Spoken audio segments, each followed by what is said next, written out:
எதுக்கு ஒரு மேயர், இதுக்கு ஒரு எம்எல்ஏ, இதுக்கு பகுதிக்கு ஒரு எம்பி, இதுக்கு ஒரு ஆட்சி, இது ஒரு நிர்வாகம், ஒரு முதலமைச்சர், இங்க பகுதியில் அமைச்சர்கள், எதுக்கு? அவ்வளோ மோசமா? அவ்வளோ கழிவுகள், திடக்கழிவுகள், ரசாயன கழிவுகள், சாய கழிவுகள், மனித கழிவுகள் எல்லாமே இந்த ஆறு சாக்கடையா மாறிடுச்சு. இதுதான் திராவிட மாடல். திராவிட மாடல் என்ன தெரியுமா? என்னைக்கு இவங்க தமிழ்நாட்டில் கால் வச்சாங்களோ, திமுக 67 ஆட்சிக்கு வந்தாங்க, 49ல தொடங்கினாங்க, 67 ஆட்சிக்கு வந்தாங்களோ, அன்னையிலிருந்து தமிழ்நாட்டில் ஒவ்வொரு ஆறும் செத்து கொண்டிருக்கிறது. ஒவ்வொரு ஆறும் செத்து கொண்டிருக்கிறது, சாக்கடையா மாறிக்கொண்டிருக்கிறது. முதல்ல எந்த ஆத்துல கை வச்சாங்க? சென்னையில் இருக்கிற ஒரு ஆறு, என்ன ஆறு? கூவம். கூவம். இன்னைக்கு கூவனா கப்பு நாத்தம் அப்படிலாம் நம்ம என்ன சொல்றோம்? எதுக்குன்னா சரியான கூவண்டா அவன் சொல்லுவோம். ஆனா அந்த கூவம் ஆறு எப்படி தெரியுமா?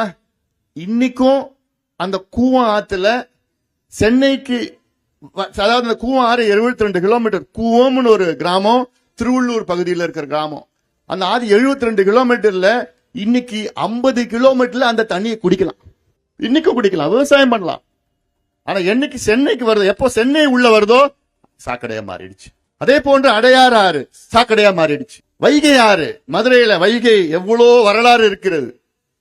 தென்பாண்டி ஆறுகள், வைகை ஆறு இன்னைக்கு நான் போய் பார்த்தேன் போன வாரம், சாக்கடையா மாறிட்டு. தாமிரபரணி ஆறு, தமிழ்நாட்டில் ஒரே ஒரு வற்றாத ஜீவநதி தாமிரபரணி, அது சாக்கடையா மாறிடுச்சு. நொய்யல் ஆறு சாக்கடையா மாறி எவ்வளவு நாள் ஆயிடுச்சு. இன்னைக்கு நொய்யல் ஆறு ஐசியூல இருக்கு. அதை காப்பாற்றணும்னா இந்த டாக்டரால தான் முடியும். ஏன்னா அந்த ஆத்தை பத்தி எல்லாமே தெரிஞ்சு வச்சிருக்கிறோம். 180 கிலோமீட்டர் அங்க இருந்து வெள்ளையங்கிரி மலையில இருந்து நொய்யல் அந்த கிராமம் கரூர் மாவட்டத்தில் இருக்கு. 4 மாவட்டம் வழியா போகுது இந்த ஆறு. கோவை மாவட்டம், திருப்பூர் மாவட்டம், ஈரோடு மாவட்டம், கரூர் மாவட்டம், 4 மாவட்டத்தில் போகுது. ஒவ்வொரு அங்கேயே கோயம்புத்தூர் பகுதியிலேயே தொடங்குது. கழிவு நீர், திடக்கழிவு, அந்த கோழி இறைச்சி இருக்குல்ல அந்த கழிவு கலக்குது, மனித கழிவு கிடைக்குது, தொழிற்சாலை கழிவு கிடைக்குது கலக்குது. பிறகு இங்க இருக்கின்ற சாயப்பட்டறை கழிவுகள், எவ்வளோ கழிவுகள் இருக்கு. எவ்வளவுதான் தாங்கும் ஒரு ஆறு? எவ்வளவுதான் தாங்கும்? அந்த ஆறு என்பது நம்முடைய தாயை போன்று. அது பாதுகாக்கணுமா இல்லையா? அதை அந்த ஆற்றை கூட பாதுகாக்க தெரியாத ஒரு ஆட்சி தான் திமுக ஆட்சி. ஸ்டாலின் அவர்கள் தலைமையில் ஒரு ஆட்சி, கேடுகட்ட ஆட்சி, கேடுகட்ட ஆட்சி திமுக ஆட்சி. எவ்வளவு காரணங்கள் என்னால சொல்ல முடியும். ஏன் திமுக மறுபடியும் வரக்கூடாது? வந்தா என்ன ஆகும்? தப்பி தவறிகளும் திமுகவை மீண்டும் தேர்வு செய்யாதீர்கள். தமிழக மக்களை, குறிப்பாக பெண்கள் நான் சொல்றேன், தொழிலாளர்கள் நான் சொல்றேன், விவசாயிகளுக்கு என்னுடைய அன்பான வேண்டுகோள், கோரிக்கைகள். ஏன்னா விவசாயத்திற்கும் ஸ்டாலின் அவர்களுக்கும் எள்ளளவும் சம்பந்தம் கிடையாது. சொன்னார்கள் நம்ம பொதுச் செயலாளர் பதநீர் இதுல சக்கரை போட்டிருக்கலான்னு கேட்கிறார். அது என்னன்னு தெரியாது. பிறகு எதுக்கு ஒரு முதலமைச்சர்? ஏன் தமிழக மக்கள் கடந்த தேர்தலில் இந்த ஒரு தவறை செய்தீர்கள்? மீண்டும் இந்த தவறை தயவு செய்து செய்யாதீர்கள். உங்களுடைய எதிர்காலம், உங்கள் பிள்ளைகளுடைய எதிர்காலம், உங்கள் பேரப்பிள்ளைகளுடைய எதிர்காலத்தை கருதி. என்னால எத்தனையோ காரணங்கள் என்னால சொல்ல முடியும். திமுக மீண்டும் வரக்கூடாது. அதுல பெண்கள், இங்க வந்திருக்கின்ற பெண்களுக்கு நான் 2 முக்கிய காரணம் நான் சொல்றேன். ஏன் மறுபடியும் திமுக ஆட்சிக்கு வரக்கூடாது? ஒரு காரணம், உங்க பிள்ளைகள் பேரப்பிள்ளைகளுடைய எதிர்காலம். ஏன்னா இன்னைக்கு பேசினாங்கல்ல, இன்னைக்கு போதை மாநிலம்னா இந்தியாவிலே தமிழ்நாடு தான் போதை மாநிலம். இன்னைக்கு தமிழ்நாடு பேரை மாத்திட்டாங்க தெரியுமா? என்ன பேர் வச்சிருக்காங்க? கஞ்சா நாடு. தமிழ்நாடு பேரை மாத்திட்டு கஞ்சா நாடு ஆக்கிட்டாங்க. ஏன்னா எங்க பார்த்தாலும் கஞ்சா கிடைக்குது. தெரு தெருவா, வீதி வீதியா, கிராமத்துல, நகரெல்லாம் வேறுபாடெல்லாம் இல்லை. எங்க போனாலும் கஞ்சா. எங்க போனாலும் இப்போ ஒரு ஆய்வு பண்ணாங்கம்மா. என்ன ஆய்வுனா, ஒரு சர்வே பண்ணாங்க 2021 ஒரு சர்வே பண்ணாங்க. அந்த சர்வேல தமிழ்நாட்டில் உள்ள மாணவர்கள், கல்லூரி பள்ளிக்கூடம் 2 மாணவர்கள்ல எத்தனை பேர் போதை பழக்கத்துக்கு அடிமையா இருக்கிறாங்கன்னு பார்த்தா 9 விழுக்காடு. எப்பனா 2021. இன்னைக்கு அது 15 விழுக்காடாக உயர்ந்திருக்கிறது. 15 விழுக்காடுன்னு எவ்வளவு தெரியுமா? எவ்வளவு மாணவர்கள் தெரியுமா இருக்கிறாங்க தமிழ்நாட்டில்? தமிழ்நாட்டில் மொத்தம் 8 கோடி மக்கள். இந்த 8 கோடி மக்கள்ல 1.25 கோடி மாணவர்கள். அதுல 15 விழுக்காடுனா கிட்டத்தட்ட 25 லட்சம் மாணவர்கள் தமிழ்நாட்டில் உள்ள மாணவர்கள்லாம் யாரு? தமிழ்நாட்டு மக்களுடைய உங்களுடைய பிள்ளைகள், பேரப்பிள்ளைகள். 25 லட்சம் பேர் போதைக்கு அடிமையாக இருக்கின்றார்கள். இது உயர்ந்து கொண்டு போய் காரணம் திமுக ஆட்சி, கேடுகட்ட ஆட்சி. இந்த போதை பொருட்களை தடுக்க தகுதி இல்லாத, திறமை இல்லாத ஒரு ஆட்சி திமுக ஆட்சி. என்கிட்ட விட்டு பாருங்க, எனக்கு 6 மாசம் போதும் ஆட்சியில் தமிழ்நாட்டை தலைகீழ என்னால மாற்ற முடியும். 6 நாள் போதை பொழுக்கத்தை ஒழிப்பதற்கு எனக்கு 6 நாள் தான் தேவை, 6 மாதம் கூட தேவைப்படாது. நான் சும்மா வெட்டியால நான் பேச மாட்டேன், விளம்பரத்துக்கு நான் பேச மாட்டேன். எனக்கு அடுக்குமொழியில பேசுறதுலாம் தெரியாது, செயல் செய்ய முடியும். எனக்கு வேலை கொடுத்தீங்கன்னா என்னால போராட்டம் என்னால செய்ய முடியும். இதேதான் எனக்கு நீங்க எல்லாம் சேர்ந்து மத்திய சுகாதாரத்துறை அமைச்சராக பொறுப்பு 5 ஆண்டு காலம் எனக்கு கொடுத்தீங்க. நீங்க இன்னைக்கு இந்தியாவிலே எவ்வளவு திட்டங்கள் என்னால கொண்டு வர முடிந்தது. அந்த 5 ஆண்டு காலத்தில் எனக்கு அப்ப வயசு 35 வயசு. 108 ஆம்புலன்ஸ் இன்னைக்கு இந்தியாவில் 22 மாநிலங்கள் ஓடிட்டு இருக்குது. அந்த 108 ஆம்புலன்ஸ் திட்டத்தை இந்தியா கொண்டு வந்தவன் இந்த அன்புமணி ராமதாஸ். அமெரிக்காவில் ஓடுற 911 எமர்ஜென்சி ஏன் இந்தியாவில் வரக்கூடாதா? திட்டங்கள் வகுத்து ஓராண்டு காலமாகுது. எனக்கு ஆய்வு நடத்தி பிளான் பண்ணி எக்ஸிக்யூட் பண்ண 1 வருஷம் ஆயிடுச்சு. ஒவ்வொரு மாநிலமாக இந்த திட்டத்தை கொண்டு வந்தோம். நீங்க திமுக காரங்களை கேட்டா எங்க கலைஞர் தான் கொண்டு வந்தார். பொய். கலைஞர் எப்படியா ஆந்திராவில் கொண்டு வந்தாரு? கலைஞர் எப்படியா கர்நாடகாவில் கொண்டு வந்தாரு? கலைஞர் எப்படியா கோவாவில் கொண்டு வந்தாரு? மகாராஷ்டிராவில் எப்படி கொண்டு வந்தாரு? கலைஞர் ராஜஸ்தானுடைய முதலமைச்சரா இருந்தாரா? அப்போ இந்தியாவில் 22 மாநிலங்கள்ல கொண்டு வந்தது இந்த அன்புமணி ராமதாஸ் கொண்டு வந்தார். ஏன் கொண்டு வந்தேன்? உங்களுக்காக, கிராமத்தில் உள்ள மக்களுக்காக. விபத்து மட்டும் கிடையாது. கிராமத்துல ஒரு பிரசவ வலி வந்ததுன்னா ஒரு போன் பண்ணா போதும். ஒரு 15-20 ஆண்டுகளுக்கு முன்பு கிராமத்தில் இருக்கிற மக்கள், பெண்களுக்கு பிரசவ வலி வந்ததுன்னா என்ன பண்ணுவீங்க? எங்கேயும் கூட்டு போக முடியாது. கொஞ்சம் பொறுத்துக்குமா வலிய பொறுத்துக்குமா, சுடு தண்ணி துணியல் வயிற்றுல வச்சு கொஞ்சம் பொறுத்து, காலையில 6 மணிக்கு பஸ் வந்துடும். இப்படிதான். ஆனா இன்னைக்கு இலவசமா ஒரே ஒரு போன் பண்ணா 10 நிமிஷத்துல ஆம்புலன்ஸ் வந்து அம்மாவையும் குழந்தையும் காப்பாற்ற திட்டத்தை கொண்டு வந்தது யாரு? பாட்டாளி மக்கள் கட்சி. இதுதான் உண்மையான திட்டம். தேசிய கிராமப்புற சுகாதார திட்டம், நேஷனல் ரூரல் ஹெல்த் மிஷன், உலகத்தில் மிகப்பெரிய பொது சுகாதார திட்டம் என்று ஐநா சபை பாராட்டிய திட்டத்தை இந்தியாவுக்கு கொண்டு வந்தது பாட்டாளி மக்கள் கட்சி தானே. இதுதான் திட்டம். இதுதான் திட்டம். திமுக கிட்ட திட்டம். எங்க ஸ்டாலின் திட்டத்தை கொண்டு வந்த என்ன திட்டம்? நாங்க பெண்களுக்கு உரிமை தொகை 1000 ரூபாய் கொடுக்கிறோம். இது திட்டமையா? இது பிச்சை போடுறது. யாது யாருக்கே வேணும் 1000 ரூபாய்? இந்த பெண்களுக்கு நீ உன்னால பாதுகாப்பு கொடுக்க முடியுதா? இந்த பெண்கள் பிள்ளைகளுக்கு படிக்க உங்களால செய்ய முடியுதா? 1000 ரூபாய் கொடுக்கறாங்களா? உரிமை தொகை பேர் உரிமை தொகை. உங்களுக்கு உரிமை என்ன இருக்குதா பெண்களுக்கு?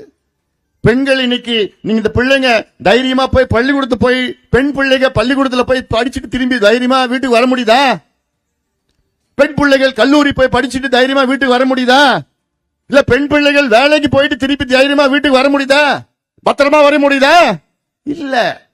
போற இடத்துலயும் பிரச்சனை, அங்க இருக்கிற இடத்துலயும் பிரச்சனை, வர இடத்துலயும் பிரச்சனை. குடிச்சுக்கிட்டு கஞ்சா அடிச்சுக்கிட்டு அங்க இருக்கிற பெண்களை கிண்டல் அடிச்சு கையை பிடிச்சி இழுத்துட்டு அங்க கொண்டு போய் சின்ன சின்ன குழந்தைங்களை கடத்திட்டு போயிட்டு இருக்காங்க. படுபாவை மனித மிருகங்கள் அவங்களாம்.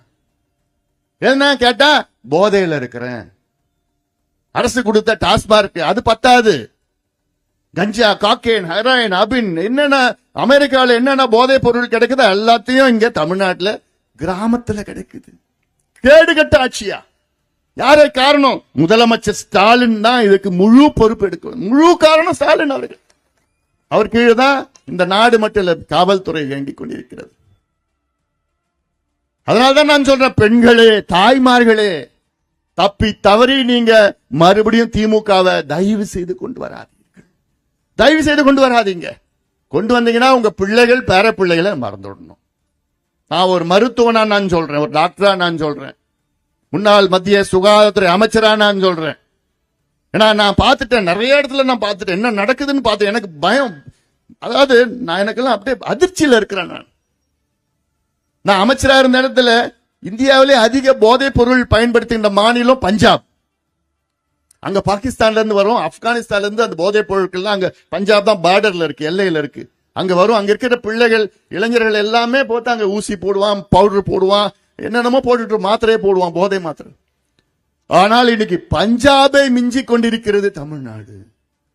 அந்த பயத்துல தான் நான் சொல்றேன் உங்ககிட்ட, தமிழ்நாட்டு மக்களே தயவு செய்து திமுகவை மீண்டும் கொண்டு வராதீங்க.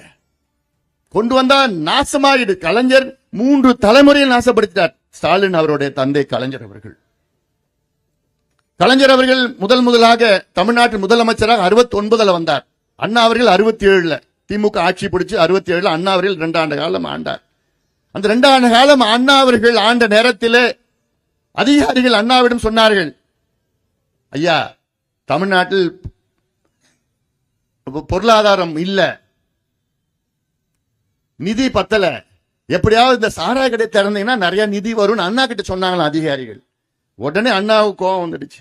என்னையா பேசுற நீ, என்னையா பேசுற, நிச்சயமா நான் கொண்டு வர மாட்டேன் அப்படின்னு அண்ணா உறுதியா இருந்தார். அதாவது மதுவால் வருகின்ற வருமானம் குஷ்ரோகி கையில் வெண்ணையை போன்றது என்று அண்ணா அவர்கள் சொன்னார். உறுதியா இருந்தார். நான் அண்ணா 69 இறந்த பிறகு கலைஞர் வந்தார், ஆட்சிக்கு வந்தார். வந்தவுடன் முதல் வேலை என்ன பண்ணார் கலைஞர்? கடைய திரையா, சாராய கடை திரையா. அன்னைக்கு திறந்ததுதான் 3 தலைமுறைகளா இன்னைக்கு நாசப்படுத்தி விட்டார். 3 தலைமுறைகள், உங்க தாத்தா, உங்க அப்பா, உங்க பிள்ளைங்க, 3 தலைமுறை. இப்போ ஸ்டாலின் ஒரு படி மேலே போய் ஒரு பக்கம் நீங்க குடிங்க, இன்னொரு பக்கம் போதைப் பொருள். கஞ்சா மட்டும் இல்ல, கஞ்சா விட மோசம் அந்த ஹெராயின், காக்கேன், பவுடர் எல்லாம், பவுடர், ஊசி, கஞ்சா ஸ்டாம்ப், கஞ்சா எண்ணெய், கஞ்சா சாக்லேட். நான் கஞ்சால போதை சாக்லேட், போதை சாக்லேட், போதை எண்ணெய், என்னென்னமோ வித்துட்டு இருக்கிறான் தமிழ்நாட்டில். அது யாரு விற்கிறானா? அதையும் யாரு? திமுக தான் விற்கிறான். இது நான் சும்மா சொல்லல. 6-8 மாதத்துக்கு முன்பு ஜாஃபர் சாதிக்குன்னு ஒருத்தனை பிடிச்சானுங்க. பிடிச்சி என்ன பண்ணானுங்க, விசாரணை பண்ணா அவன் 3000 கோடிக்கு தமிழ்நாட்டில் போதை மாத்திரம் வித்திருக்கிறான். அவன் யாருன்னா திமுகவுடைய நிர்வாகி, முக்கிய நிர்வாகி, திமுகவுடைய அயலக செயலாளர், இன்டர்நேஷனல் செக்ரட்டரியா. யாரு? திமுக. இவன் 3000 கோடிக்கு போதை வித்திருக்கிறான். அவனை பிடிக்க முடியாதா? காவல்துறைக்கு தெரியாதாமா? அரசுக்கு தெரியாதாமா? இவன் பல சினிமா எடுத்திருக்கிறான். சினிமானா உங்களுக்கு தெரியும். யாரு சினிமா துறையில இன்னைக்கு ஆதிக்கம்? எந்த கம்பெனி ஆதிக்கம்? யார் கம்பெனி ஆதிக்கம்? திமுக. திமுகனா யாரு? அது முதல் குடும்பம். திமுகவுல முதல் குடும்பம் சினிமா ஆதிக்கம். இவங்களை விட்டா இவங்க சினிமா தியேட்டர்ல யாரும் கொடுக்க மாட்டாங்க. இவங்க ரிலீஸ் பண்ணாதான் சினிமா தியேட்டர் கிடைக்கும். வேற எந்த படம்? எவ்வளவு பேர் படத்தை எடுத்து வச்சிருக்கிறாங்க. இருக்கிறது வருஷத்துக்கு இருக்கிறது 52 வாரம் தான். 52 வாரத்துல ஆனா எடுக்கிறது 300 படம் எடுக்கிறாங்க. கஷ்டப்பட்டு கடனை வாங்கி எடுக்கிறாங்க. 52 வாரத்துல இந்த கிறிஸ்துமஸ், பொங்கல், தீபாவளி அதெல்லாம் போயிடுச்சுன்னா அப்புறம் பெரிய பட்ஜெட்லாம் வந்துருச்சுன்னா இருக்கிறது ஒரு 30 வாரம் தான் இருக்கும். சரி, அது உள்ள நான் போக வேண்டாம். அதோட முக்கியமான பிரச்சனை இப்ப பேசுறோம், இந்த பகுதி பிரச்சனைகள். இப்போ சமீபத்தில் இப்போ அமெரிக்காவில் வரி ஏத்திட்டான், 50% வரி ஏத்திட்டான். அங்கேயும் ஸ்டாலின் போன்ற ஒருத்தர் இருக்கிறார் அமெரிக்காவில், அமெரிக்க அதிபர் ட்ரம்ப். அவருக்கு பாவம், நாம மாட்டின்னு முழிச்சிட்டு இருக்கிறோம் பாரு அவர்கிட்ட. அமெரிக்கா மக்கள் மட்டும் இல்ல, உலகமே மாட்டிட்டு முடிச்சிட்டு இருக்கு அவர்கிட்ட. காலையில இருந்து என்ன பண்ணுவாருன்னு அவருக்கே தெரியாது. இன்னைக்கு அவர் என்ன முடிவு பண்றாருன்னு தெரியாது. நாளைக்கு அப்படியே மாத்துவார், நாளை மறுநாள் அப்படியே மறுபடியும் மாத்துவார். அந்த நிர்வாகம் அப்படி திடீர்னு என்ன பண்ணிட்டாரு டொனால்டு ட்ரம்ப்? இந்தியாவில் வருகின்ற பொருட்களுக்கு 50 விழுக்காடு வரி ஏத்திட்டார், டாரிஃப் என்ற பெயர்ல. இப்ப வரி ஏத்தினால இங்க திருப்பூர் பின்னல் ஆடைகள், உள்ளாடைகள், ஆயத்த ஆடைகள்லாம் என்ன ஆகுது? 50% இவங்க விலை ஏற்றி தான் கொடுக்க முடியும். ஏன்னா இங்க இருக்கிற மார்க்கெட் என்னன்னா, அமெரிக்கா 30% வாங்குது. இங்க உற்பத்தியான பொருட்களில் 30% எங்க வாங்குறாங்க? அமெரிக்கால வாங்குறாங்க. இப்ப பெரிய தொழிற்சாலைகள்லாம், பெரிய முதலாளிகளுக்கெல்லாம் அவங்க காலங்காலமா பாரம்பரியமா வந்தவங்க, அவங்க இதெல்லாம் தாங்கிப்பாங்க. சின்ன சின்ன தொழிற்சாலைகள்லாம் இருக்குது. இப்ப சரவணன் எத்தனை வச்சிருக்கிற? 15 மிஷின் வச்சிருக்கிறார், பாவம். இப்படி பல பேர் சிறு தொழில், நடுத்தர தொழில்லாம் மூடிட்டு போயிட்டு இருக்காங்க. முடியல. தொழிலாளர், லட்சக்கணக்கான தொழிலாளர் பாதிக்கப்பட்டிருக்கிறாங்க. இதுல முதல் நான் தான் அறிக்கை விட்டு மத்திய அரசு எப்படியாவது இதுக்கு ஈடு கொடுக்கணும், உதவி செய்யணும். சைனாவிலையும் கிட்டத்தட்ட 150 விழுக்காடு வரி சைனாவுக்கு. அங்கன்னா சைனா அரசு என்ன பண்ணுது? உற்பத்தியாளர்களுக்கு உதவி செய்கிறார்கள், கடன் கொடுக்கிறாங்க, வட்டியை குறைக்கிறாங்க. இந்தியாவிலே செய்யணும். ஸ்டாலின் என்ன பண்ணா தெரியுமாமா? என்ன பண்ணார் ஸ்டாலின்? உங்களுக்கு எல்லாம் பாதிப்பு, வேலை இல்ல, வாழ்வாதாரம் இல்ல, சாப்பாடு இல்ல. ஸ்டாலின் என்ன பண்ணுவாரு? கடிதம் எழுதுவார். கண்மணி, அன்போடு காதலன். இந்த கடிதம் தான் பிரதமருக்கு ஒரு கடிதம். அந்த வேலையோட ஸ்டாலின் வேலை முடிஞ்சு போச்சு. என்னன்னா, மழையா? கடிதம் எழுதுவார். வெள்ளம் வந்துருச்சா? கடிதம் எழுதுவார். விவசாயிகள் பாதிப்பா? கடிதம் எழுதுவார். மீனவர்கள் மாட்டிக்கிட்டாங்களா? கடிதம் எழுதுவார். இப்பயும் இங்க திருப்பூர்ல வேலை இல்லையா? கடிதம் எழுது. அவ்வளவுதான் வேலை. என்ன வேலை முடிஞ்சு போச்சு. கடிதம் எழுதுதான் என் வேலை. எதுக்கு அவர் முதலமைச்சர்? எதுக்கு அவங்களுக்கு எல்லாம் பதவி, பொறுப்பு?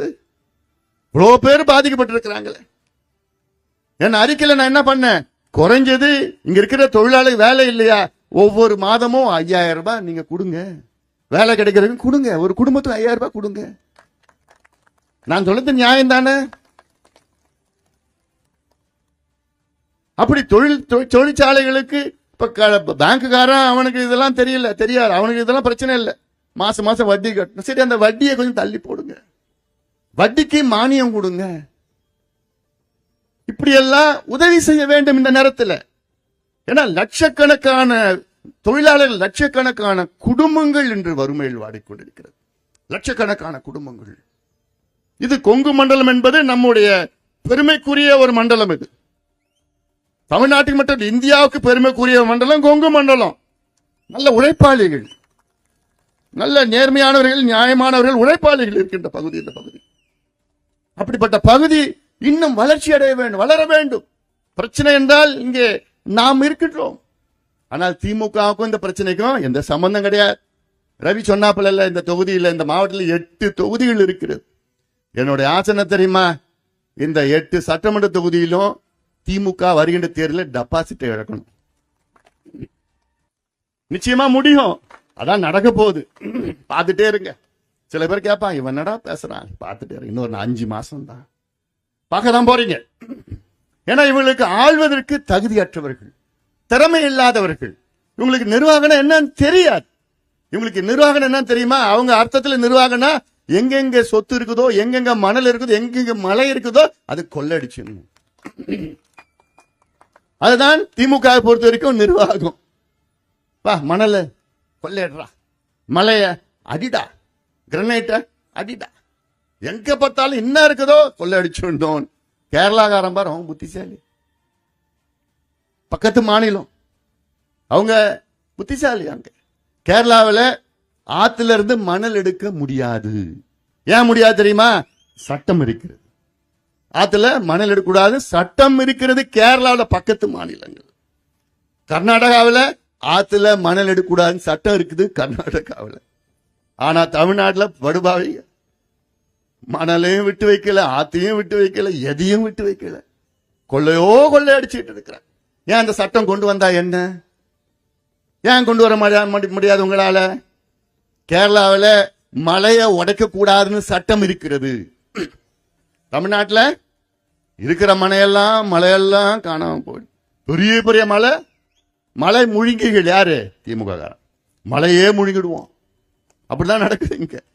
மலையா காணாம போயிட்டு இருக்குது. எங்க போகுது இந்த மலைகள்லாம்? கேரளாவுக்கு போகுது. அவன் புத்திசாலி.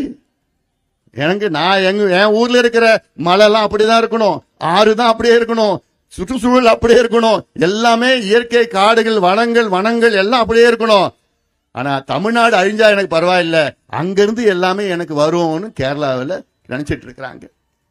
அதுக்கு உடந்தையாதான் இங்க இருந்து மலையா போயிட்டு இருக்குது, மணலா போயிட்டு இருக்கு, கிராவலா லோடா போயிட்டு இருக்கு. எவ்வளவு பெரிய ஊழல் தமிழ்நாட்டில் நடக்குது. கனிம வளங்கள், நம்முடைய கனிம வளங்கள் அன்றாடம் ஆயிரக்கணக்கான கோடிகள் மாதம் போயிட்டு இருக்கு. அன்றாடம் நூற்றுக்கணக்கான கோடிகள் இந்த மேற்கு தொடர்ச்சி மலை பகுதியில். இந்த பக்கத்துல இங்க பார்த்தா கோயம்புத்தூர், திருப்பூர் பகுதி. இன்னும் தெற்க போனா அங்க இருக்க திருநெல்வேலி, தென்காசி, கன்னியாகுமரி மாவட்டம். சமீபத்தில் நான் போயிட்டு வந்தேன். அங்க போய் பார்த்தா நான் அங்கிருந்து நாகர்கோவில் என்னுடைய 100 நாள் நடைபயணம் இப்ப 100 நாள் இல்ல 108 நாளா மாறி வந்துடுச்சு, அதிகமாயிடுச்சு. ஏன் இந்த 108 நாள்னா 108 ஆம்புலன்ஸ் மட்டும் மாதிரி இல்ல, இது பாரு காவல்துறை எனக்கு அனுமதி கொடுக்கல. அப்புறம் கோர்ட்டுக்கு போனோம், கோர்ட்ல போய் பேசி கீசி இந்த கூட்டம் நடத்துறதுக்கு எங்க நான் கோர்ட்டுக்கு போயிட்டு அனுமதி வாங்கிட்டு தான் வந்திருக்கேன். இதுதான் ஜனநாயகமா? இதுதான் உரிமையா? இதுதான் தமிழ்நாட்டு நிலையா? அப்போ அது மாதிரி ஒரு கூட்டம் நாகர்கோவில்ல கூட்டம் முடிச்சு நான் திருவனந்தபுரம் ஏர்போர்ட்டுக்கு போறப்போ பார்த்தா 1.5 மணி நேரம் என்னோட பயணம், ஏர்போர்ட்டுக்கு போற பயணம். அந்த 1.5 மணி நேரத்துல 800 லாரி, டாரஸ் லாரி, இதெல்லாம் புதுசா இருக்குது. எப்படி புதுசா இருக்கு ரமேஷ்? நம்ம ஊர்ல பார்த்தா உடஞ்சது சப்பையானது அதெல்லாம் டாரஸ் டிப்பர் இருக்கு. அப்ப புதுசா வச்சுக்கிறான். 800 லாரி 1.5 மணி நேரத்துல என்ன இந்த கேரளால சரக்கு போட்டுட்டு இங்க வருது, எதிர்க்க வருது. பெரிய பெரிய லாரிகள் இங்க இருக்க 2 யூனிட் 3 யூனிட் அதெல்லாம் 8 யூனிட் 5 யூனிட் 6 யூனிட் 8 யூனிட் பெருசா புதுசா. யாருன்னு கேட்டா அதுல ஒரு முக்கிய புள்ளி, பாவம் அப்பாவி அவர் பேர், முக்கிய புள்ளி, முக்கிய பொறுப்பில் இருக்கின்றார். அவர் தான் அதுக்கெல்லாம் காட்ஃபாதர். திமுகவில் அது எத்தனையோ கட்சியில இருந்தார், இப்ப திமுக இருக்கிறார். முக்கிய புள்ளி அவர் தான், எல்லாத்துக்கும் பாதுகாப்பு. ஏதாவது ஒரு அதிகாரி போய் அங்க போய் யாராவது பிடிச்சாங்கன்னா உடனே அந்த அதிகாரி மாத்து, கலெக்டர் செஞ்சானா கலெக்டர் மாத்து, போலீஸ் பிடிச்சானா போலீஸ மாத்து. நிச்சயமா இவர்கள் எல்லாம் உள்ள போறாங்க இன்னும் ஒரு 5 மாசத்துல. உறுதியா நடக்கும். அது சிபிஐ என்கொயரி உறுதியா நடக்கும், விட்டு வைக்க போறது கிடையாது. நானே போய் போராட்டம் பண்ணேன். ஏன்னா இதெல்லாம் நம்ம அமைதியா இருந்துட்டா அப்புறம் எதுக்கியா நம்ம வரோம், எதுக்கு பொது வாழ்க்கையில் இருக்கிறோம், எதுக்கு நம்ம வாழ்ந்துட்டு ஏதோ வந்தோம் போனோம் எல்லாம் இருக்கக்கூடாது. இருக்கிற காலத்துல நம்முடைய இயற்கை வளத்தை பாதுகாப்போம். நம்முடைய ஆறுகளை, மலைகளை, வனங்களை எல்லாமே நம்ம பாதுகாப்பு நம்ம கடமை. அது மட்டும் இல்ல, நம்முடைய முன்னோர்கள் என்ன மன்னர்கள் நமக்கு விட்டு சென்ற சொத்து என்ன? நம்முடைய ஏரி, குளங்கள், வளங்கள். நான் நொய்யலாறு சொல்றேன்ல, நொய்யலாறு ராஜகேசரி பாதைன்னு ஒண்ணு இருக்கு. ராஜகேசரி பாதைனா ராஜகேசரி பெருவழி, அது பேர் ராஜகேசரி பெருவழினா அந்த காலத்துல சோழர்கள், பாண்டியர்கள், சேழர்கள் இந்த மன்ன ஆண்ட நேரத்துல தமிழ்நாட்டில இருந்து இத்தாலியில் உள்ள ரோம், கிரீஸ் உள்ள நாட்டுக்கு வணிகம் செய்தார்கள். அந்த வணிகம் எப்படி போச்சு? இந்த நொய்யல் ஆத்தில் வழியா ராஜகேசரி பெரும் வழியில. இதுல அந்த மன்னர்கள் என்ன பண்ணாங்க? கிட்டத்தட்ட 40 செக் டேம் உருவாக்குனாங்க. 32 ஏரிகளை, குட்டைகளை, பெரிய ஏரியில் உருவாக்குனாங்க. அவங்க செயற்கையா உருவாக்குனாங்க. அங்க தண்ணி நின்னு போய் இப்படி எல்லாம் இங்க எவ்வளவு வரலாறு பத்தி பேசிட்டே போலாம். ஆனா திமுக என்ன பண்றான்? நாசப்படுத்தி அதை குப்பையாக்கி சாக்கடையா மாத்தி முடிஞ்சு போச்சு. காலையில பேசினாங்க, இதே நொய்யலாத்துல 40 ஆண்டுகளுக்கு முன்பு இந்த நொய்யலாத்து தண்ணி தான் நம்முடைய கோவில்ல பூஜை பண்ணாங்க. நீங்க எல்லாம் குடிச்சீங்க. சென்னையில கூவம் 50 ஆண்டு 40 ஆண்டு 50 ஆண்டுக்கு முன்பு சென்னையில் உள்ள கூவம், சென்னை உள்ள கூவம். அங்க இந்த கோவிலுக்கு அங்க இந்த தண்ணீர் தான் பூஜை பண்ணாங்க, அதான் குடிச்சாங்க. அவ்வளவு மீன் இருக்கும் அந்த ஆத்துல. ஆனா இன்னைக்கு திமுக ஆட்சி வந்தாங்களோ சாக்கடை சாக்கடை சாக்கடை, அவங்கள மாதிரி ஆக்கிட்டாங்க அந்த ஆத்த. ஏன்னா இவ்வளவு சொல்லலாம் இது. இதனால இதெல்லாம் நீங்கள் சிந்தித்து தமிழக மக்கள், குறிப்பாக விவசாயிகள் நல்ல முடிவெடுங்கள். இன்னைக்கு நமக்கு சோறு போடுற அந்த மண் என்ன மண்? அது டெல்டா, காவிரி டெல்டா. நெல்லு விளைகின்ற அந்த மண் காவிரி டெல்டா. அது நமக்கு இயற்கை கொடுத்த வரம். அந்த வரத்தை பாதுகாக்கணும். 1000 ஆண்டுகள் நமக்கு உணவளித்த அந்த மண் இனி 1000 ஆண்டுகள் அந்த மண் நமக்கு உணவளிக்க வேண்டும். அதான் என்னுடைய நோக்கம், என்னுடைய கடமை. நம்ம எல்லாம் வழியில வந்தவங்க. நம்ம நோக்கம் என்ன? நம்ம மண்ணையும் மக்களையும் விவசாய நிலத்தையும் நம்முடைய இயற்கை வளங்களையும் பாதுகாத்து அடுத்த தலைமுறைகளுக்கு நாம் விட்டு செல்ல வேண்டும். அதுதான் நம்முடைய கடமை, என்னுடைய கடமையா நான் பார்க்கிறேன். நான் அதுக்காகத்தான் நான் நொய்யல் ஆற்றை காப்போம், தாமிரபரணி ஆற்றை காப்போம், வைகை ஆற்றை காப்போம், காவிரி ஆற்றை காப்போம், பாலாற்றை காப்போம், அத்திக்கடவு அவிநாசி திட்டத்தை நடைமுறைப்படுத்த வேண்டும் என்று எத்தனையோ போராட்டங்கள் நான் செஞ்சிருக்கிறேன். ஏன் எங்க இருந்து வந்தேன்? சென்னையில இருந்து இங்க கொங்கு மண்டலத்தில் அத்திக்கடவு அவிநாசி திட்டம் வேணும் நான் ஏன் கேட்கிறேன்? ஏன் கேட்கிறேன்? ஏன்னா இங்கே கொங்கு மண்டலத்தில் உள்ள மக்கள், விவசாயிகள் அதை வளர்ச்சி அடைய வேண்டும், விவசாயம் பெருக வேண்டும். அப்படிப்பட்ட அத்திக்கடவு அவிநாசி திட்டம் அவசரமாக கடந்த ஆட்சி காலத்தில் அறிவித்தார்கள். அது முழுமையா இல்ல. அப்பயே நான் சொன்னேன், அத்திக்கடவு அவிநாசி திட்டம் முழுமையாக செயல்படுத்துங்கள். இந்த திட்டம் 70 ஆண்டு கால கனவு. காமராஜர் காலத்தில் பக்தோச்சலம் வந்தார், அதுக்கப்புறம் அண்ணா வந்தார், ஒன்னும் பண்ணல. திமுக வந்து ஒன்னும் பண்ணல. எத்தனையோ போராட்டங்கள், உண்ணாவிரதம், ஆர்ப்பாட்டங்கள், மக்கள் எல்லாம் திரட்டி போராட்டம் அவங்க செஞ்ச பிறகுதான் அண்ணா திமுக காலத்தில் அதை அறிவிச்சாங்க. ஆனா அதுல 1400 கோடி தான் கொண்டாங்க திட்டத்தை. அப்ப நான் சொன்னேன், இது முழுமை அடையாது. 3500 கோடி அதை ஒதுக்குங்கள்.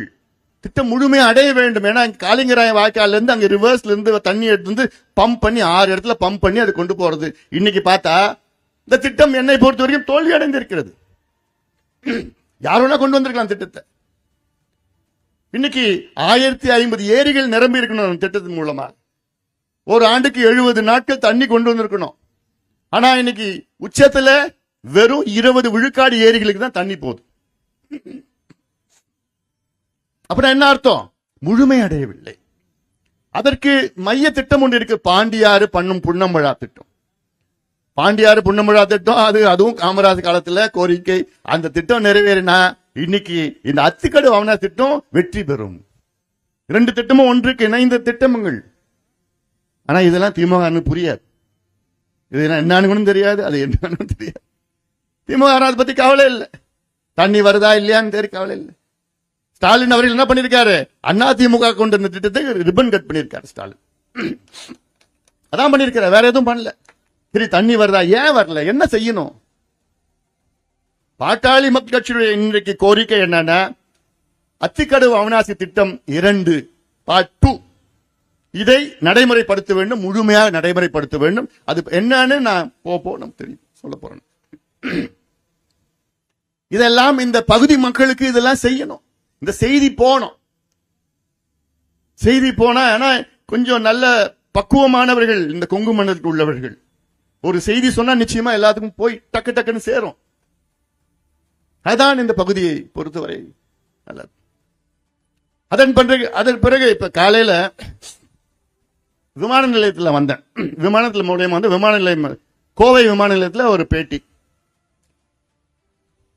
பேட்டி கொடுக்கிறப்போ ஒரு செய்தியாளர் என்கிட்ட கேள்வி கேட்டார்.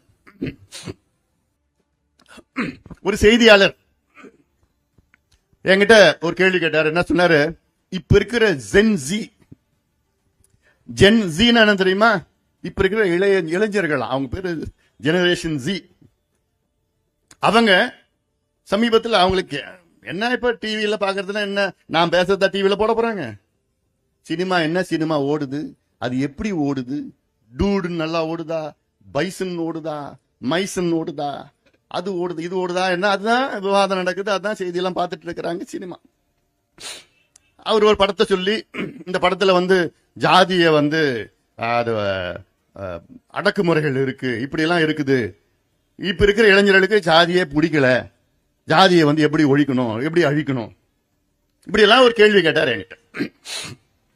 நான் சொன்னேன், ஜாதியை யாராலும் அழிக்க முடியாது. ஜாதியில் உள்ள ஜாதியால் ஏற்படுகின்ற வேற்றுமைகள், ஜாதியால் ஏற்படுகின்ற அடக்குமுறைகளை அழிக்க வேண்டும். அது நிச்சயமா நடக்கணும். அது பாட்டாளி மக்கள் கட்சியோட மைய கொள்கை. அது ஒரு ஜாதியை வச்சு இவங்க கீழ் ஜாதி, இவங்க மேல் ஜாதி, நான் தான் சுப்பீரியர், நீ இன்ஃபீரியர், இந்த மனநிலை போக்கணும். சினிமாவில் போய் ஜாதி ஒழியும், இல்ல மேடையில போயிட்டு ஜாதியற்ற சமுதாயம் பேசினா ஜாதி ஒழியாது. ஜாதியில் உள்ள வேற்றுமைகள், ஜாதியை வைத்து வேற்றுமைகள் ஒழியணும். அது என்ன செய்யணும்னா, அப்படி அடக்கப்பட்ட ஜாதிகள், ஒடுக்கப்பட்ட ஜாதிகள், அவங்க எல்லாம் படிக்க வைக்கணும், வேலைக்கு கொடுக்கணும். இப்படி தாழ்ந்த ஜாதிகள், அடக்கப்பட்ட ஜாதிகள், ஒடுக்கப்பட்ட ஜாதிகள், பிற்படுத்தப்பட்ட ஜாதிகள் எல்லாம் முன்னேறணும்னா அவங்களுக்கு கல்வி கொடுக்கணும், வேலை வாய்ப்பு கொடுக்கணும். அது எப்படி செய்யணும்? இன்னைக்கு உண்மை நிலை தெரியணும். எந்தெந்த ஜாதி தமிழ்நாட்டில் எந்த நிலையில் இருக்கிறது, அப்படி தெரிஞ்சாதானே அதுக்கு தீர்வு உன்னால கொண்டு வர முடியும். அதுக்கு என்ன செய்யணும்? தமிழ்நாட்டில் சாதிவாரி கணக்கெடுப்பு நடத்தணும்.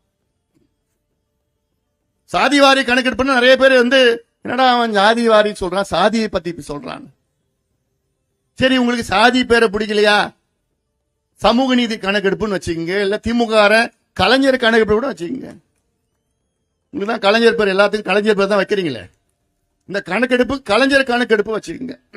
அப்பயாவது ஸ்டாலின் அவர்கள் கணக்கெடுப்பு நடத்துவாரான்னு தெரியல. ஸ்டாலின் அவர்கள் என்ன சொல்றாரு தெரியுமா? இன்னைக்கு நான் சாதிவாரி கணக்கெடுப்பு தமிழ்நாட்டில் நான் நடத்த மாட்டேன், எனக்கு அதிகாரம் இருக்கு, அதிகாரிகள் இருக்கிறார்கள், நினைச்சனா ஒரே மாசத்துல என்ன நடத்த முடியும், சட்டம் இருக்கு, நிதி இருக்கு, அரசு நிதி இருக்கு, எல்லாம் இருந்தோம், எனக்கு மனசு இல்ல. யார் சொல்றது? ஸ்டாலின். என்னால நடத்த முடியாது. ஏன் நடத்த மாட்டீங்க? அதெல்லாம் என்னால பண்ண முடியாது. நான் கேட்கிறேன், ஸ்டாலின் அவர்களே, நீங்க தமிழ்நாட்டினுடைய முதலமைச்சர், உங்களுடைய மக்கள் எந்த நிலையில் இருக்கின்றார்கள் என்று தெரிந்து கொள்ள உங்களுக்கு மனம் இல்லையா, விருப்பம் இல்லையா? ஒரு நிர்வாகம் செய்கின்றவர் யார் இருந்தாலும் அவர்களுடைய மக்கள் எந்த நிலையில் இருக்கின்றார்கள், எத்தனை பேர் படிச்சிருக்கிறாங்க, எத்தனை பேர் வேலை இல்ல, எத்தனை பேர் படிப்பு இல்ல, எத்தனை பேருக்கு வீடு இல்ல, எத்தனை பேருக்கு வருமானம் இல்ல, தெரிந்து கொள்ள உங்களுக்கு விருப்பம் இல்லையா? ஸ்டாலின் அவர்களே, என்ன ஆட்சி செய்கிறீர்கள்? என்ன நிர்வாகம் இது? கேட்டா எனக்கு அதிகாரம் இல்லை என்று ஸ்டாலின் அவர்கள் ஒரு பொய்யை மீண்டும் மீண்டும் சொல்லிக் கொண்டிருக்கின்றார்கள். பொய் சொல்லத்துல திமுக காரங்க PhD டபுள் ட்ரிபிள் PhD. அந்த காலத்துல கோயபிள்ஸ் பிரச்சாரம் ஒன்னு இருக்கு. கோயபிள்ஸ் யாருன்னா ஹிட்லர் கேள்விப்பட்டிருக்கீங்களா? ஐரோப்பாவில் ஜெர்மனி நாட்டில் ஒரு கொடூரம், கொலகாரம், படுபாவி, லட்சக்கணக்கான மக்களை கொன்றான், லட்சக்கணக்கான யூதர்களை, ஜூஸை கொன்றான். ஒரு இன வெறி பிடிச்சவன். அவனுடைய கொள்கை பரப்பு செயலாளர் யாருன்னா கோயபிள்ஸ் ஒருத்தவன். அந்த கோயபிள்ஸோட வேலை என்னன்னா தினம் புதுசு புதுசா பொய்ய சொல்லுவான். மக்களுடைய சைக்காலஜி என்ன தெரியுமா, மனநிலை என்ன தெரியுமா? ஒரு பொய்ய ஒரு முறை சொன்னா, டேய் அவன் பொய் சொல்றான்டா, கண்டுபிடிச்சிடுவீங்க. ஒரு பொய்ய ரெண்டாவது முறை சொன்னாலும், டேய் அவன் பொய் தாண்டா சொல்றான். ஒரு பொய்ய அதே பொய்ய மூணாவது முறை சொன்னா உங்களுக்கு கொஞ்சம் லேச சந்தேகம் வரும், என்னடா திருப்பி சொல்றான். நாலாவது முறை அந்த பொய் சொன்னா இந்த சந்தேகம் உங்களுக்கு கொஞ்சம் அதிகமாகும். அஞ்சாவது முறை அதே பொய்ய சொன்னா உங்களுக்கு நிச்சயமா ஓஹோ உண்மையா கூட இருக்கலாம். அந்த பொய்ய ஆறாவது முறை ஏழாவது முறை சொன்னா நம்ப ஆரம்பிச்சுடுவீங்க. எட்டாவது முறை ஒன்பதாவது முறை சொன்னா நம்பிக்கை கூடும். 10வது முறை அந்த பொய்ய சொன்னா ஆமாண்டா அது உண்மைன்னு நினைச்சுப்பீங்க. இதுதான் மக்களுடைய சைக்காலஜி. தமிழ்நாட்டு மக்களுடைய சைக்காலஜி என்ன? அந்த பொய்ய 3 முறை சொன்னாலே நம்பிடுவாங்க. 10 முறைலாம் சொல்லணும்னு அவசியம் இல்லை. அப்படிப்பட்ட சைக்காலஜி தான் தமிழ்நாடு மக்கள். இதை நம்பித்தான் திமுக இருக்கிறான். தினம் பொய்ய சொல்லி சொல்லி சொல்லியே உங்களை ஏமாத்திக்கிட்டு, நாங்கள் ஆட்சிக்கு வந்தால் ஒரே வாரத்தில் நீட்டு தேர்வு ரத்து பண்ணும் பண்ணானுங்களா? கிழிச்சான். வாய்கிழியே பேசினானு. ஒரு வாரம் ஆயிடுச்சு, 4.5 வருஷம் ஆயிடுச்சு. இடையில என்ன பண்ணாங்க? நீட்டு தேர்வு ரத்து பண்ணதுக்கு கையெழுத்து போடணும். அந்த கையெழுத்து வாங்கினாங்க, 1 கோடி கையெழுத்து. யார் கையெழுத்து? இந்த கையில ஒரு கையெழுத்து, இந்த கையில கையெழுத்து போட்டானுங்க. போட்டு என்ன பண்ணாங்க? ரத்த ஆயிடுச்சா நீட்டு தேர்வு. இன்னைக்கு என்ன சொல்றாங்க? நாங்க அப்ப சும்மா சொன்னோம், அதுக்கு நாங்க மத்தியில நாங்க ஜெயிச்சிருக்கணும். இது முதல்ல சொல்ல வேண்டியதானே? இல்ல நீ சொல்லிருக்கணும், நாங்கள் ஆட்சிக்கு வந்தால் நீட்டு தேர்வு ரத்து செய்வதற்கு முயற்சி செய்வோம் சொல்லிருக்கணும். நீ பொய்ய சொல்லிட்டு இருக்கிறியே. நீ சொன்ன பொய்யெல்லாம் ஒரு புத்தகமா நான் போட்டிருக்கேன். சும்மா விட மாட்டேன். என்னை பத்தி உங்களுக்கு தெரியும். இந்த புத்தகம் பார்த்தீங்கன்னா விடியல் எங்கே ஆன்லைன்ல இருக்கு, வாங்கி படிங்க. ஆன்லைன்ல போங்க, இல்ல படிங்க. விடியல் எங்கே. இதுல என்ன தெரியுமா? திமுக உங்களுக்கு தமிழக மக்களுக்கு செய்த 505 சத்தியங்கள் இல்ல வாக்குறுதிகளும் வச்சுக்கலாம். தேர்தலுக்கு முன்பு ஸ்டாலின் அவர்கள் தமிழக மக்களுக்கு செய்த 505 வாக்குறுதிகள், சத்தியங்கள். நாங்கள் ஆட்சிக்கு வந்தால் 5 ஆண்டுகளில் இதையெல்லாம் 505 சத்தியங்களை நாங்கள் நிறைவேற்றுவோம் என்று முதலமைச்சர் ஸ்டாலின் அவர்கள் பல முறை உங்களுக்கு வாக்குறுதி கொடுத்து, இந்த 505 வாக்குறுதிகள் எத்தனை தெரியுமா நிறைவேற்றிருக்கின்றார் ஸ்டாலின் அவர்கள்? வெறும் 66 தான். 505ல வெறும் 66 வாக்குறுதிகள். அதுல நீங்க விழுக்காடுல எடுத்துக்கீங்கன்னா எத்தனை விழுக்காடு தெரியுமா? வெறும் 13 விழுக்காடு. 505ல 66னா வெறும் 13%. திமுக எவ்வளவு மார்க் எடுத்திருக்கு தேர்வுல? 13 மார்க். 13 மார்க் எடுத்தா என்ன ஆகும்? ஃபெயிலா. 13 மார்க் எடுத்தா ஃபெயில். 35 மார்க் எடுத்தா தான் பாஸ், ஜஸ்ட் பாஸ். ஆனா அது கூட எடுக்கல திமுக. 13 மார்க் எடுத்த திமுக ஃபெயிலான கட்சி மீண்டும் ஆட்சிக்கு வரலாமா? வரவே கூடாது, வரவே கூடாது. தகுதி கிடையாது, திறமை கிடையாது, நேர்மை கிடையாது, நிர்வாகம் தெரியாது, எதுவுமே தெரியாது. கொள்ளை அடிக்கணும். அந்த பண மூட்டை, கொள்ளடிச்ச பண மூட்டை தேர்தல் நேரத்தில் வந்து ராத்திரில கரண்ட் ஆஃப் பண்ணுவாங்க 1.5 மணி. விடுவிடா போய் கொடுப்பான் 1000 வரும். இப்பெல்லாம் கரண்ட்ல ஆஃப் பண்றது இல்ல, தைரியமா கொடுக்கறான். ஏன்னா அது மக்கள், தமிழ்நாடு மக்கள் நீங்களே கேட்டு வாங்குறீங்க. ஏயா என் வீட்டுக்கு வரல, பக்கத்து வீட்டுல கொடுத்தியா? என் வீட்டுக்கு ஏன் எப்ப வரப்போற? எங்க வீட்டுல 5 ஓட்டு இருக்குது, வந்து கொடுத்துட்டு போயா? நீங்களே கேக்குறீங்க. அவனுக்கு தைரியம் வந்துடுச்சு. ராத்திரில திருடன் பகல்ல வந்து தைரியமா கொடுத்துட்டு போறான். நீங்களும் வாங்கிட்டு 500 1000 வாங்கிக்கிட்டு அவனுக்கு ஓட்டு போடுறீங்க. அந்த ஓட்டுல பிரிச்சு வர போறீங்க. மனசாட்சி உங்களுக்கு உறுத்துமா? ஐயோ வாங்கிட்டோமே, சரிடா இவனுக்கு 2 ஓட்டு அவனுக்கு 2 ஓட்டு பிரிச்சு போட்டுடலாம். இல்ல 5 ஓட்டுல 3 ஓட்டு நமக்கு பிடிச்ச கட்சி, 2 ஓட்டு காசு கொடுத்தவனுக்கு. இதுதான் நடக்குது.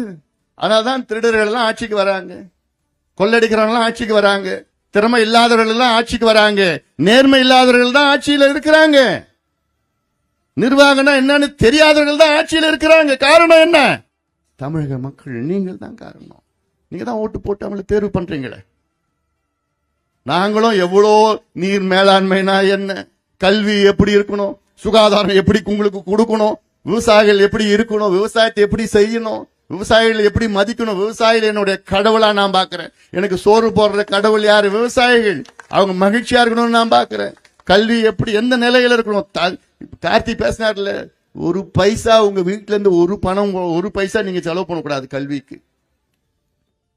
அத்தனையும் தமிழக அரசு செலவு பண்ணும். நல்ல தரமான கல்வி, சுமை இல்லாத கல்வி. இந்த மூட்டை தூக்குற வேலையெல்லாம் இருக்காது. என்ன மூட்டை தூக்குற? இந்த பிள்ளைங்களை தான் மூட்டை தூக்கிட்டு போவோம் பள்ளிக்கூடத்துக்கு. என்ன புக்கு புத்தகம் அதெல்லாம் இருக்காது நம்ம ஆட்சியில். எல்லாமே ஐபேட் கொடுப்போம், டேப்லெட், ஐபேட் என்னென்ன கொடுத்து அங்கே டிஜிட்டல் கிளாஸ் ரூம், இலவசம், நல்ல தரமான கல்வி. ஆனா இன்னைக்கு திமுக என்ன பண்றான்? கல்வியில் சிறந்தது தமிழ்நாடு, இந்தியாவிலே கல்வியில சிறந்தது தமிழ்நாடு தானா? அடப்படுவாவீங்களா? அதுக்கு ஒரு விழா நடத்துறாங்க. அந்த பணம் யாருடைய பணம்? மக்கள் பணம், உங்களுடைய பணம். இந்த விழாவில் என்ன பேசுறாங்க? இந்தியாவிலே கல்வியில தமிழ்நாடு தான் சிறந்தது. நான் சொல்றேன், நான் கேட்கிறேன், 10 ஆண்டுகளுக்கு முன்பு தமிழ்நாட்டில் அரசு பள்ளிக்கூடத்தில் 75 லட்சம் பிள்ளைகள் படித்தார்கள். அரசு பள்ளிக்கூடத்தில், கவர்மெண்ட் ஸ்கூல்ல.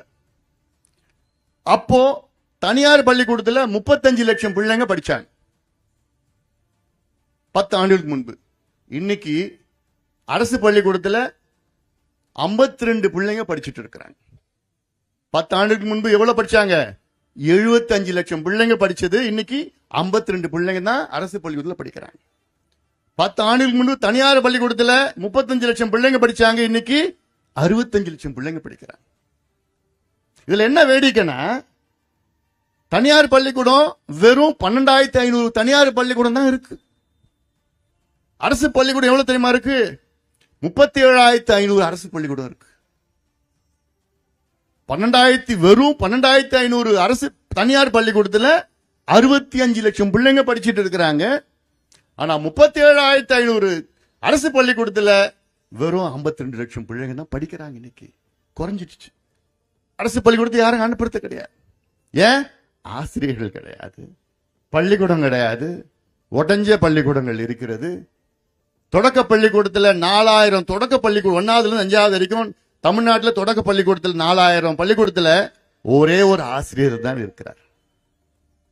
அந்த ஒரு வாத்தியார் எத்தனை பேர் கற்றுக் கொடுக்க முடியும்? 1ஆவதுக்கு அதே வாத்தியார், 2ஆவது, 3ஆவது, 4ஆவது, 5ஆவது ஒரே வாத்தியார் தான். எத்தனை பள்ளிக்கூடம்? 4000 பள்ளிக்கூடம் என்னத்தை கற்றுக் கொடுக்க போற? அதனால்தான் என்ன பண்றாங்க, பிள்ளைங்க அரசு பள்ளிக்கூடத்துக்கு போறது கிடையாது, எல்லாம் தனியார் பள்ளிக்கூடத்தில் போய் கான்வென்ட்ல போய் சேர்க்கிறாங்க. ஆனா இந்தியாவிலேயே, ஏன் உலகத்திலேயே தமிழ்நாடு தான் கல்வியில சிறந்ததுன்னு பேசுங்களாண்டா. வெக்கம் மானலாம் இல்லையா உங்களுக்குலாம் பேசுறதுக்கு? யாரும் போக மாட்டாங்க பள்ளிக்கூடத்துக்கு, அரசு பள்ளிக்கூடம். இது பள்ளிக்கூடம் மட்டும் இல்ல, இப்ப கல்லூரி எடுத்துக்கங்க.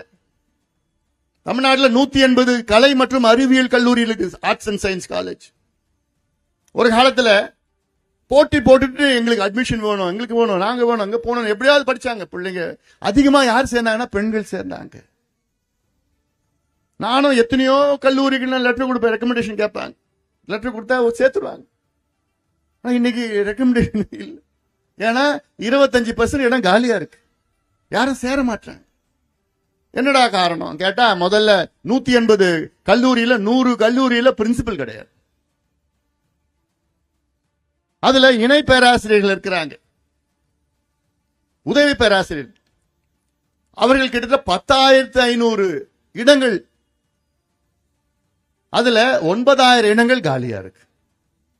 இணை பேராசிரியர்கள் இந்த கல்லூரியில் கற்கின்ற மாணவர்களுக்கு கத்துக் கொடுக்கின்ற இணை பேராசிரியர்கள் 10,500 பொறுப்புல 9,000 பொறுப்பு காலியா இருக்கு. அப்புறம் எப்படிதான் சேருவாங்க, எப்படி படிப்பாங்க? ஆனா இந்தியாவிலே கல்வியில் சிறந்தது தமிழ்நாடு. இதுதான் திமுகவுடைய கோயபிள்ஸ் பிரச்சாரம். நாங்கள் ஆட்சிக்கு வந்தா 100 நாள் வேலை வாய்ப்பை 150 நாட்களாக உயர்த்துவோம். உயர்த்தினாங்களா? என்ன தெரியுமா ஆனந்திமா, தமிழ்நாட்டில் 85 லட்சம் பேர் பதிவு பண்ணிருக்காங்க 100 நாள் வேலை வாய்ப்புக்கு. பதிவு பண்ணல 75 லட்சம் பேர் தான் அதுல பயன்படுறாங்க. ஆனா இந்த வருஷம் வெறும் 45 லட்சம் பேருக்கு தான் வேலையை கொடுத்திருக்கிறாங்க. 85 லட்சம் பேர் பதிவு பண்ணிருக்கிறாங்க. ஆனா எவ்வளவு பேர் கொடுத்து? 45 லட்சம் பேருக்கு தான் வேலையை கொடுத்திருக்கிறாங்க. எவ்வளவு நாள் திரும்ப வேலை கொடுத்திருக்கிறாங்க? இன்னைக்கு வரைக்கும் 10 நாள். வெறும் 10 நாளுக்கு தான் வேலை கொடுத்திருக்கிறாங்க. ஆனா இவங்க சொன்ன வாக்குறுதி என்ன? 100 நாள் வேலையை 150 நாளா உயர்த்துவோம். எவ்வளவு பெரிய பொய், எவ்வளவு பெரிய ஒரு பொய்யே சொல்லிட்டு இருக்கிறாங்க, இன்னும் சொல்லித்தான் இருக்கிறாங்க. இப்படி நாங்க ஆட்சிக்கு வந்தா மாசம் மாசம் மின்சார கணக்கெடுப்பு நடத்துவோம். இப்ப திருப்பூர் மாநகரத்தில் இருக்கிறீங்க நீங்க, சொத்து வரியை ஏத்திட்டாங்க, மின்சார கட்டணத்தை ஏத்திட்டாங்க. மின்சார கட்டணத்தினால உங்களுக்கு மட்டும் பாதிப்பு இல்ல, இந்த தொழிற்சாலையில் வைத்திருந்த முதலாளிகளுக்கும் பாதிப்பு. அவங்களால மின்சாரம் கட்டணம் கட்ட முடியல. ஏன்னா கிட்டத்தட்ட 4 ஆண்டுகள 4 முறை மின் கட்டணத்தை உயர்த்திருக்கின்றார்கள். 4 முறை. குடிநீர் வரி உயர்த்திட்டாங்க, சொத்து வரி உயர்த்திட்டாங்க, பால் விலையை ஏத்திட்டாங்க, போக்குவரத்து ஏத்திட்டாங்க. ஏன் பாதாள சாக்கடை வரியின் பூசா போட்டு அதையும் விலை ஏத்திட்டாங்க. எதையும் விட்டு வைக்கல திமுக காரன். எவ்வளவு தெரியுமா கடன் வாங்கியிருக்கிறான்? அதாவது சுதந்திரம் இந்தியா 1947 இருந்து 2021 வரை,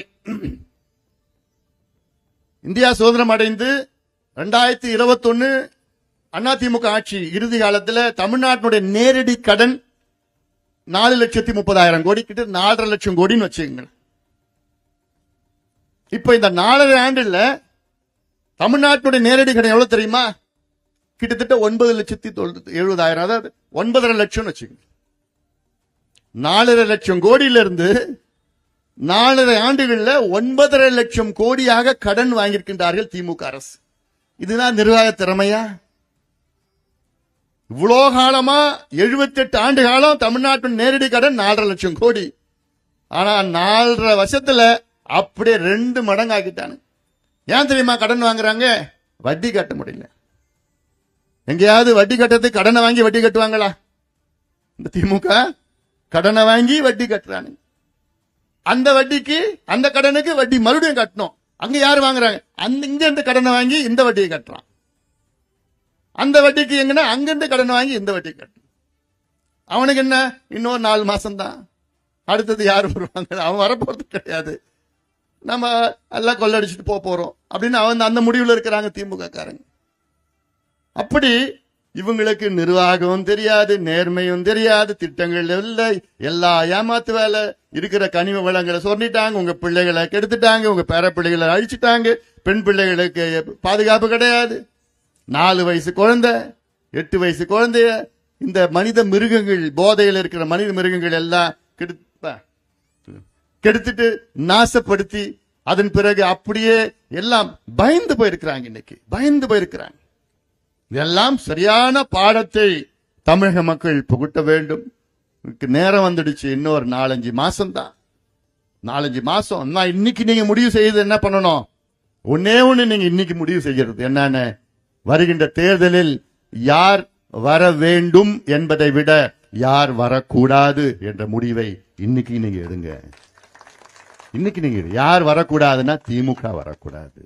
திமுக நிச்சயமாக வரக்கூடாது, வந்துடக்கூடாது. வந்துட்டா உங்க பிள்ளைகள், பேர பிள்ளைகள், விவசாயிகள் நிலையை நினைச்சு பாருங்க, தொழிலாளரோட நிலையை நினைச்சு பாருங்க, மாணவர்கள், நெசவாளர்கள், மீனவர்கள், அத்துணை தரப்பு உழைப்பாளர்கள், பாட்டாளிகளோட நிலை மோசமா இன்னைக்கு இருக்கு. இன்னும் மோசமாயிடும். ஏன்னா இவங்களுக்கு எந்த நிர்வாக திறமை எதுவுமே தெரியாது, கிடையாது. சமூக நீதினா என்னன்னு தெரியாத ஸ்டாலின் அவர்கள்.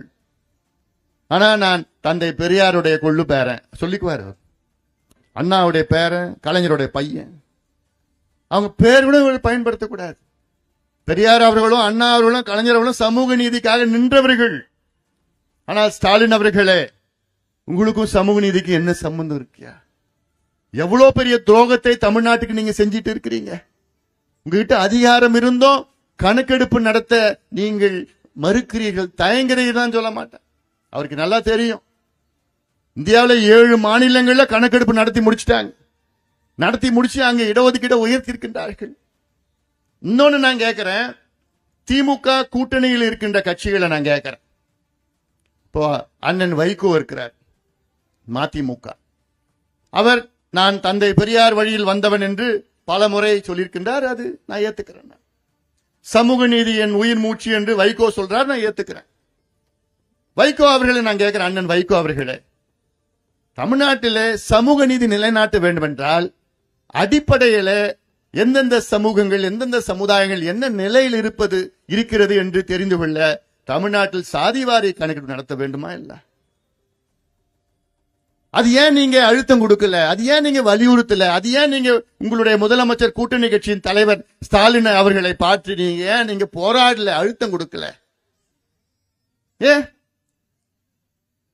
அடுத்தது நான் கேட்கிறேன், திருமாவளவன் அவர்களை நான் கேட்கிறேன், நீங்க ஏன் தமிழ்நாட்டில் சாதிவாரி கணக்கெடுப்பு நடத்தணும்னு ஏன் நீங்க அழுத்தம் கொடுக்கல, ஏன் வலியுறுத்தல? சாதிவாரி கணக்கெடுப்பு தமிழ்நாட்டில் நடத்தினா அதிக பயன்பெறுபவர்கள் யார் என்றால் பட்டியலின சமுதாயத்தை சார்ந்தவர்கள். இன்னைக்கு பட்டியலின மக்களுக்கு 18 விழுக்காடு இடஒதுக்கீடு. தமிழ்நாட்டில் சாதிவாரி கணக்கெடுப்பு நடத்தினால் பட்டியலின மக்களுக்கு 22 விழுக்காடு இடஒதுக்கீடு உயரும். அது மட்டுமல்ல, பட்டியலின சமுதாயத்தில் 3 பெரிய சமூகங்கள் இருக்கிறது. அருந்ததியர்கள், ஆதிதிராவிடர்கள், தேவேந்திர குல வேளாளர்கள்.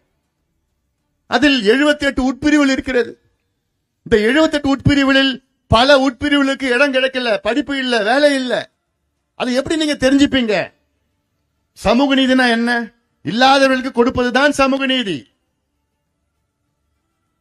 அந்த சமூக நீதி நிலைநாட்ட வேண்டும் என்றால் யார் இல்லாதவர்கள், யார் கிடைக்காதவர்கள், யார் படிக்கல, யார் வேலைகள் இல்ல, எப்படி நீங்க தெரிஞ்சுப்பீங்க? கணக்கெடுப்பு நடத்தினா தானே தெரியும் உங்களுக்கு. அப்ப கணக்கெடுப்பு நடத்துவதற்கு நீங்க ஏன் அழுத்தம் கொடுக்கல? உங்க கூட்டணி கட்சி தலைவர் தானே. சமூக நீதி பத்தி மேடையில பேசினா போதுமா? வசனம் பேசினா போதுமா? ஏன் செல்வ பெருந்தகை நான் கேட்கிறேன், தமிழ்நாட்டில் காங்கிரஸ் கட்சியின் தலைவர் செல்வ பெருந்தகை அவர்கள், உங்க கட்சியின் மூத்த தலைவர் ராகுல் காந்தி இந்தியாவிலே சாதி வாரி கணக்கு நடத்தணும்னு எத்தனையோ முறை குரல் கொடுத்துட்டு இருக்கிறாரு. கர்நாடகா உங்க ஆட்சி தான், காங்கிரஸ் ஆட்சி தான் நடக்குது. அங்க 2 முறை சாதி வாரி கணக்கு நடத்தி முடிச்சிட்டாங்க. தெலுங்கானாவில் அங்கே ஆட்சி உங்க காங்கிரஸ் ஆட்சி தான் நடக்குது. அங்க அந்த தெலுங்கானா மாநிலத்தை சாதிவாரி கணக்கெடுப்பு நடத்துவதற்கு அங்கே அதை தொடங்கி வைத்தவர் யாரு? ராகுல் காந்தி அவர்கள். ஆனா இங்கே செல்வ பெருந்தகைகள் கப்பு சிப்பு, நான் பேச மாட்டேன், பேசினா கூட்டணி சீட்டு கிடைக்காது, ஜெயிக்க மாட்டோம். அப்ப எதுக்கே உங்களுக்கு எல்லாம் சமூக நீதி பத்தி பேசுறீங்க? எதுக்கே பேசுறீங்க நீங்களா? நம்ம ஈஸ்வரன் அவர்கள் கொங்கு மக்கள் கட்சி, ஏன் நீங்க பேச மாட்டீங்க? ஏன் அழுத்தம் கொடுக்க மாட்டீங்க? இன்னொன்னு கேட்கிறேன், திராவிட கழகத்தின் தலைவர் கி வீரமணி அவர்கள், நான் தந்தை பெரியாருடைய வாரிசு என்று சொல்கின்றவர், இன்னைக்கு வரைக்கும் வாயை கூட திறக்கல. இப்ப இருக்கிற கணக்கெடுப்பு வெள்ளக்காரன் 1931 எடுத்த கணக்கெடுப்பு வச்சுதான் இன்னைக்கு ஓட்டிட்டு இருக்கிறாங்க. 90 ஆண்டுகளுக்கு முன்பு எடுத்த கணக்கெடுப்பு என்ன இருக்கும்? எப்படி இருக்கும்? ஒண்ணுமே இருக்காது. 7 மாநிலங்கள்ல நடத்தி முடிச்சிட்டாங்க, 2 மாசம் தான் நடத்துவதற்கு. ஆனா கி வீரமணி அவர்கள் இன்னைக்கு வரைக்கும் வாயை கூட திறக்க மாட்டார். நான் திராவிட கழகம், தந்தை பெரியார், சமூக நீதி எல்லாம் வசனம் பேசுவேன்.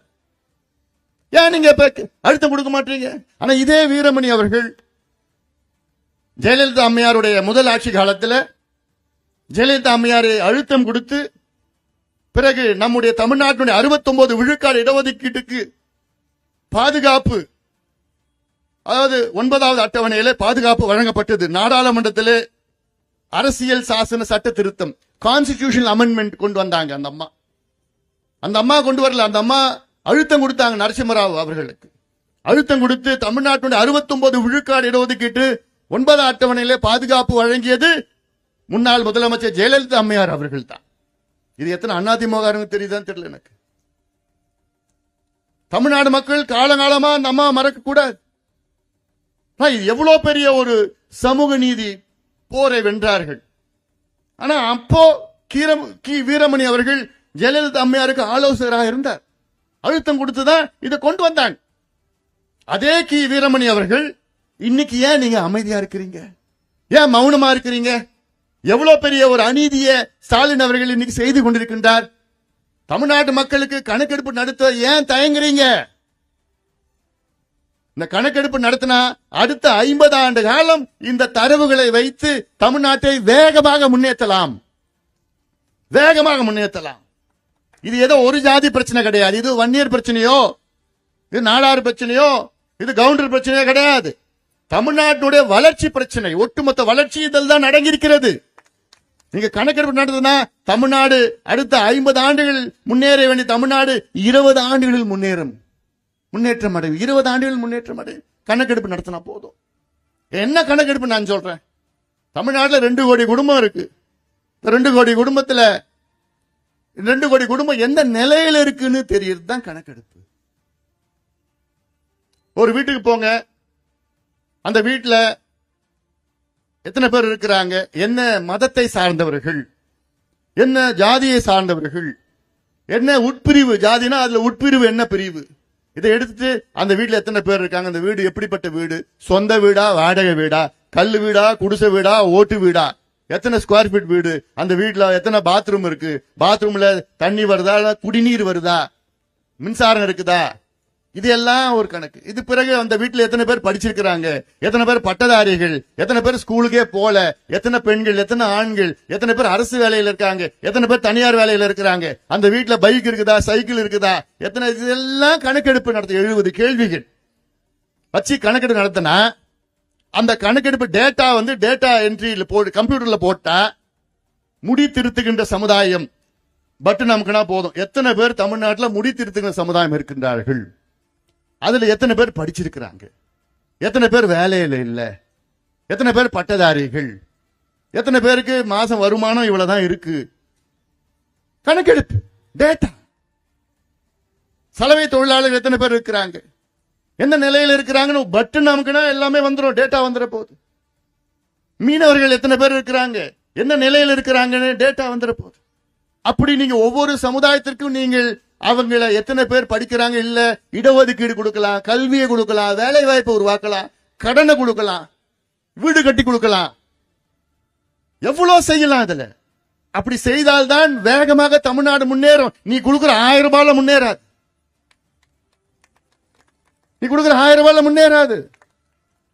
கணக்கெடுப்பு நடத்தி மைக்ரோ லெவல் பிளானிங் துல்லியமா நீங்க திட்டமிட்டு துல்லிய விவரங்கள் தரவுகள் வைத்துதான் தமிழ்நாட்டினுடைய வளர்ச்சியை அடைய முடியும். சமீபத்தில் கேரளாவில் அறிவிச்சாங்க என்னன்னு, கேரளா தீவிர வறுமையில் இருந்து மீளப்பட்டிருக்கிறது.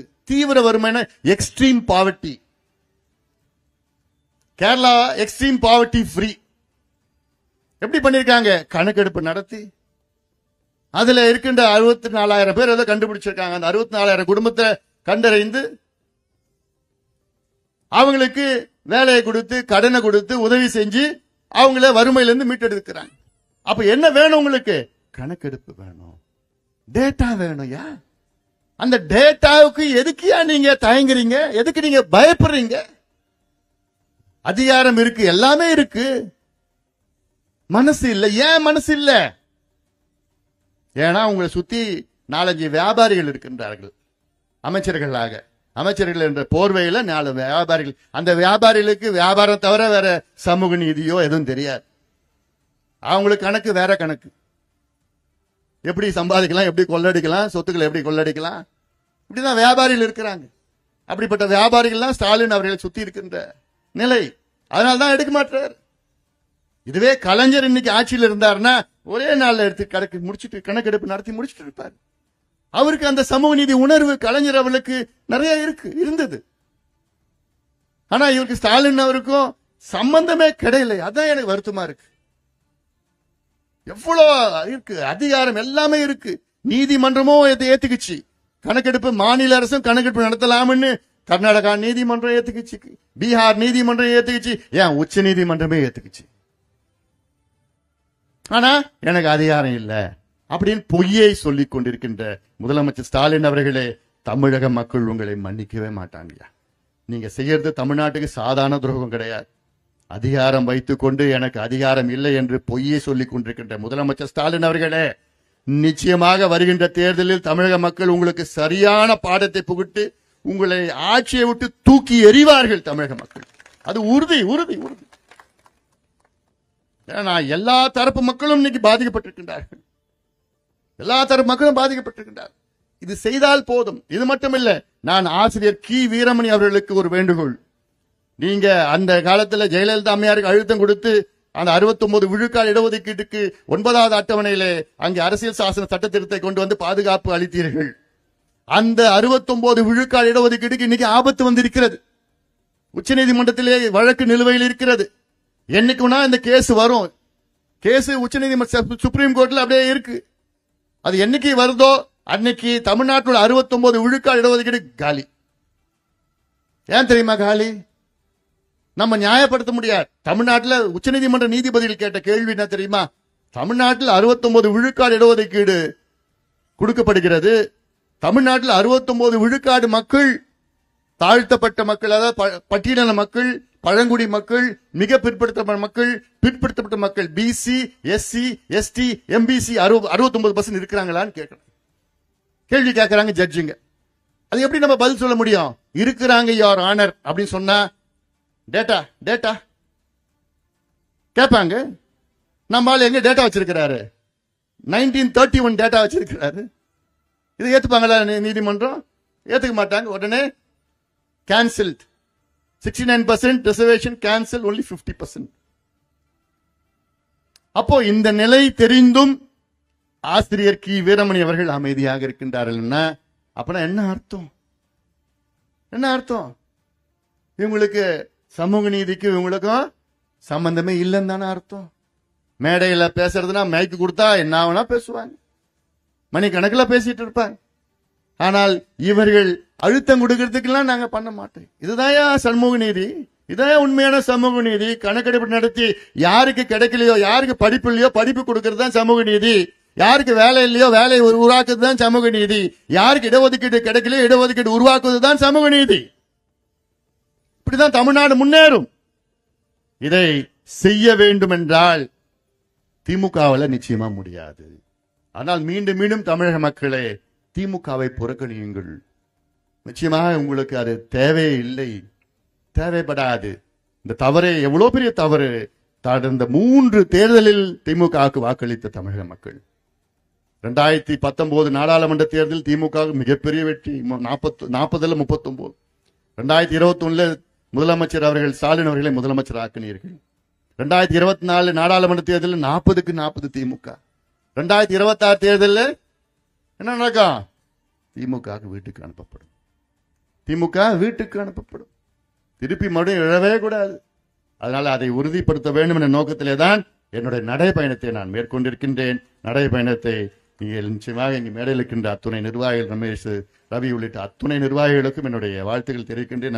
சிறப்பாக திருப்பூர் நகரில் நடைபெற்றுக் கொண்டிருக்கின்ற என்னுடைய நடைபயண நிகழ்ச்சியை வெற்றிகரமாக நடத்திய நம்முடைய நிர்வாகிகள் குறுகிய காலம், ஒரு 3-4 நாள் 5 நாளுக்கு முன்னாடி தான் சொன்னேன் நான்.